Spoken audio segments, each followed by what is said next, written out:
Mikel Lizarralde naiz, 51 urte ditut, Eibartarra, Mariaren senarra, Maialen eta Katrinen aita. Duela 3 urte esklerosi anizkoitza diagnostikatu zidaten. Gaitz neurologikoa, sendabiderik ez duena, degeneratiboa eta kronikoa. Interneten bilatu behar ezten gauza horietako bat. Lurra jo nuen, fisikoki eta animikoki diagnostikoarekin. Nere bizitza amaitu zela uste nuen. Emazteak lagako ninduen, agurra labei, kitxo lana, bapo irriak. Baina bizkarra emango zidala uste nuen inguruak ikaragarri lagundu eta babestu ninduen. Pixkanaka hobetzen joan nintzen, biziposa berreskuratzen. Nire buruari erronkatxoa jartzen joan nintzen, eta ordura arte egin gabe nituen probak jarri nituen helburu moruan. Getaria zarautzi gerian, Segamaiz korrika edo irati estren bizikletan.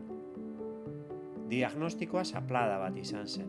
Gozatu bizitza, gozatu emaztea eta alabak, familia eta lagunak. Lagun batek, fede honez, esan zidan ereduan nintzela gaitzari aurre egiteko moduagatik. Hitz potoloa da eredua, sama puntu bat hartzen dio dana. Eta sama hori beste batzuen artean banatu nahiko nuke, nolabait. Erreferentetzat ditudan pertsonen esperientzia jaso eta partekatuz. Ez gara perfektuak, kolpeak bizitzaren parte dira, eta ez dago zulotik irteteko errezeta bat, lesiorik bat ere ez. Jasoko ditudan esperientzietatik zerbaitek balio badizu, ni pozik. Bihar gurpildu aulkian egon naiteke, behar bada ezingo diot kaka eta txixari utzi. Akaso ez ditut eskuak sentituko, edo ez, auskalo. Ez naiz zein geratuko, ez naiz diagnostiko bati begira biziko, hemen eta orain, bizi.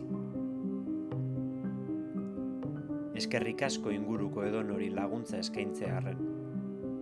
Eta eskerrik asko lan hau egiteko babesa eman didaten Danobat Group, Laboral Kutxa eta Errekari.